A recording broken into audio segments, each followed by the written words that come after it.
David here with Figboot on Pens, back again with another fountain pen review. Today I have for you a pen from Parker, and that would be the Parker Ingenuity.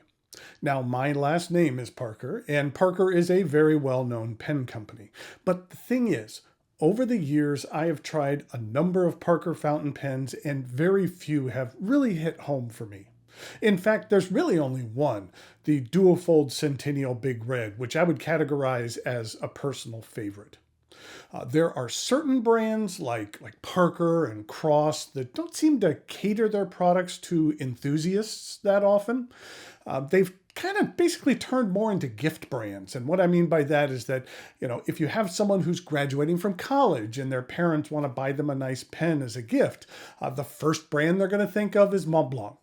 Then after checking the prices of the Montblanc, they are then going to move on to the other two pen brands which they're aware of, which are like Parker and Cross. Those three are the brands that non-pen people know about. I was at the post office a while back mailing a pen to a winner of one of my giveaways who lived outside of the US, and you have to declare what's on the package for international shipments. The person behind the counter looked at my form and sees that it says it's a pen and asks, "Is it a Montblanc?" So, in the pen community, there is a lot of love out there for vintage models, such as the Vacuumatic, the Dual Fold, and the original 51. Not the more modern 51, though. The modern version released in 2020, I believe, is one of the worst pens I've ever reviewed, and would suggest avoiding that model at all costs. But there's not too much attention given to modern Parker pens.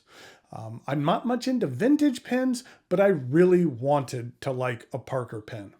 And it was a shame that for a long time I didn't care for any from my namesake company. And I had tried a bunch. My second pen I ever owned was a Parker Urban, which I liked very much, but I got a lot of good use out of it. But it was one of those things where I liked it before I really knew what else was out there, and really understood the quality of other pens in the market in a comparison. But then I purchased one of the modern dual fold Centennial Big Reds, and I just love that pen. It's one of my favorite in my collection. It's just great overall.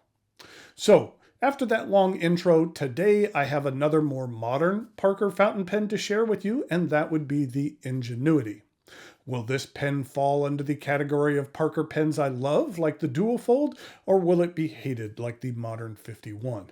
Or maybe it'll be somewhere in between. What I am going to do today is go over the parts and features of the Ingenuity, talk a little bit about what I care for and what I don't care for about it. I'll show some measurements, size comparisons, and provide a writing sample. Thanks go out to the good folks at Applebaum for providing this pen on loan for review. The pen arrives in this box. It hinges open, and underneath we have a few things. There is some warranty information in 17 different languages. And then there are two Parker cartridges, the long ones. And this Parker Ingenuity model comes in 4 different models.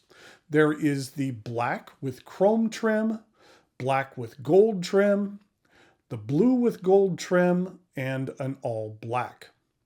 Now, the first 3 have more of a polished lacquer exterior, and the black on the far right has an anodized matte black finish.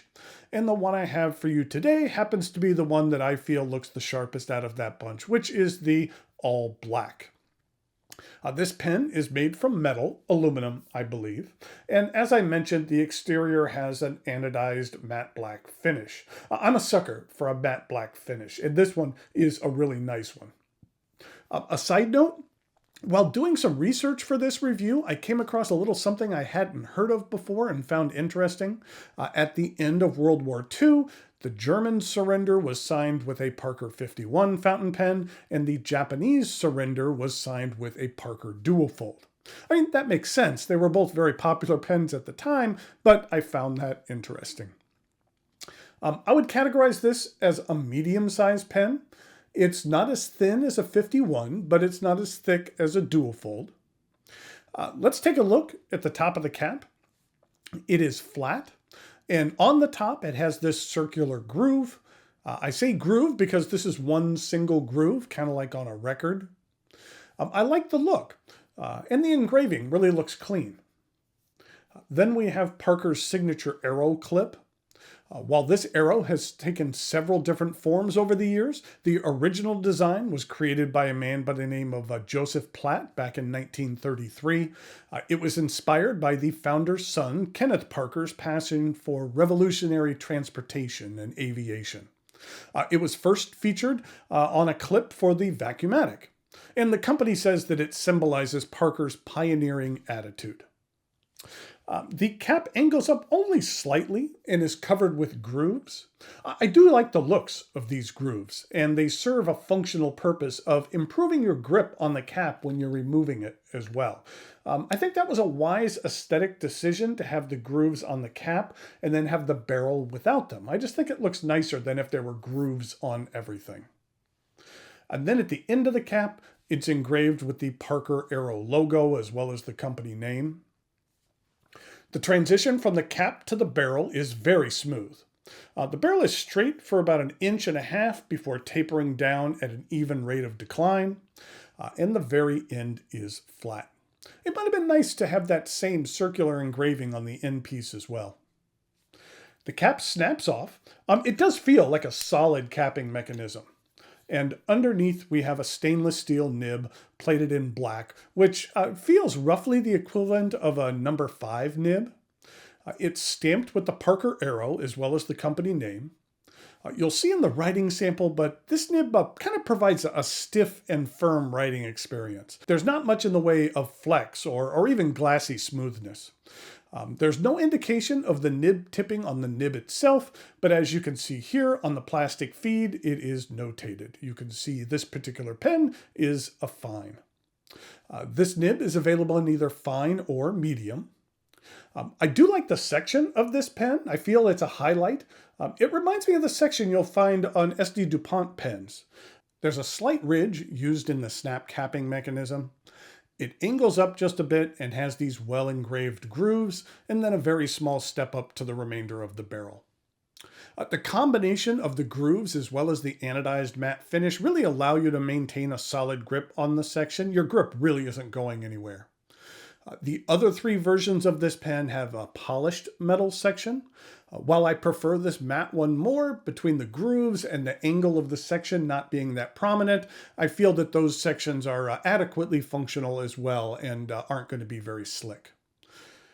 It does feel well balanced in the hand. The cap does post, and it does post securely. Even though the cap is metal, it's not overly hefty, and I don't find that posting backweights the pen or throws off the balance. Though I'm not very fond of posting metal pens. Even though this does have an anodized exterior, I'm always afraid that over time that the metal on metal contact will cause some micro scratches or other damage to the pen. Though with the anodized treatment, the chances of that are reduced. The overall weight of this pen is really nice. It just has a nice substantive weight to it that I really like. It just feels very solid. This is a cartridge converter pen. Parker does use a proprietary cartridge and converter size. A converter is provided, as well as blue and black long ink cartridges. With all of the metal in this pen, eyedropping would not be recommended. So if you would care to use cartridges with this pen, you will either need to purchase Parker branded ones or refill one of the 2 which are provided. The Parker Ingenuity is available from Applebaum and retails after the euro to dollar conversion rate for about $260. I'll put a link to it in the notes below where you can check this pen out on the Applebaum site as well as peruse their other offerings. Applebaum does a great job of offering a wide variety of pens on their site. They also do a really good job with wrapping your pens in some nice paper. I know that it's something small, but it makes you feel like you received something just like really special from them. It's almost like a little gift to yourself, which in a way it is. In regard to the price for the Ingenuity, I feel that $260 is appropriate for what you receive with this pen. I do like the looks. I personally prefer a pen with a bit more girth, but this does have some nice size to it, and I really like the weight of it as well as the feel of the anodized matte black finish in my hand. I do wish the nib had a bit more play to it, but that's really my only complaint about this pen. So to answer the question I posed at the beginning of this review, do I like the Ingenuity as much as the Dual-Fold Centennial Big Red? No, not quite. That pen is one of my favorites in my collection, but this is significantly better than the 2020 Parker 51, which, to put it kindly, is rather heinous. But then again, just about any pen is better than that new 51. That pen was really disappointing, but this Ingenuity is not disappointing. Now it is time for some measurements, size comparisons, and a writing sample.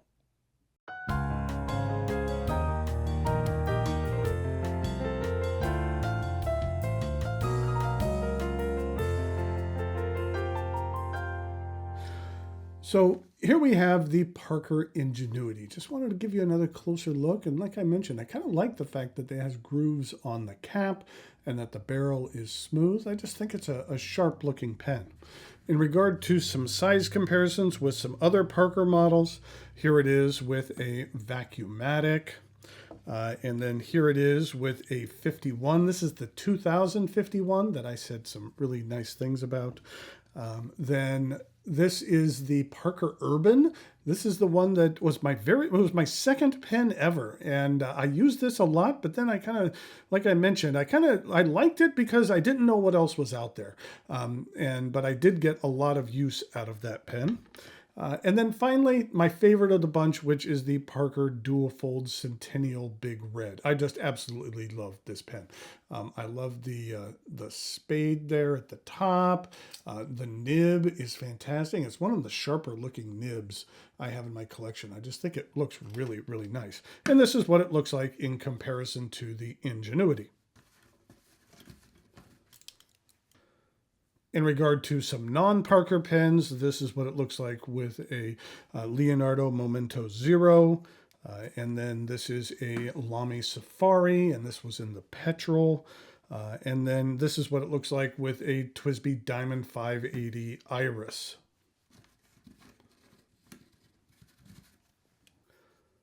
In regard to uncapped comparisons, this is it with the Momento Zero and the Lamy All-Star, the Safari, and then the Centennial or Dual-Fold Centennial Big Red.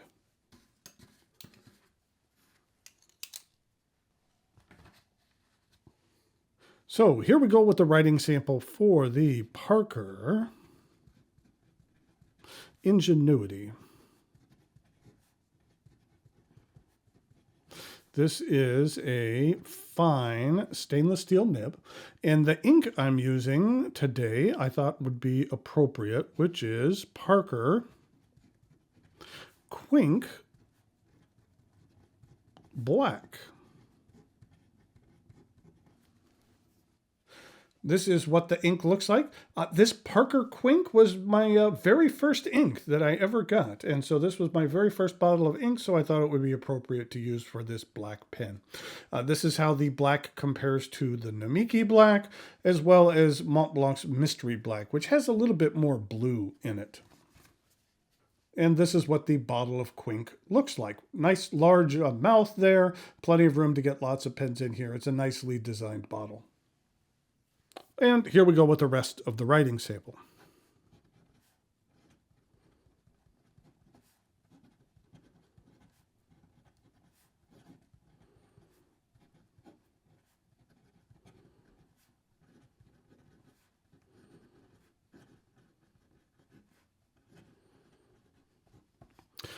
As I mentioned, I do find this nib to be a bit on the stiff side.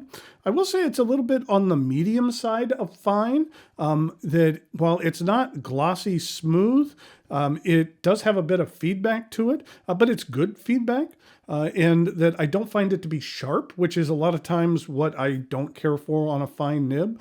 In regard to ink flow, for this fine nib, I find it to be very generous. In regard to reverse writing,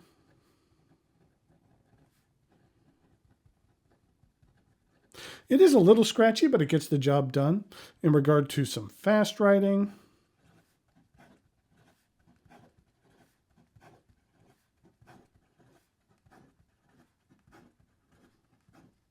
the feed keeps up just fine. So there we have the Parker Ingenuity.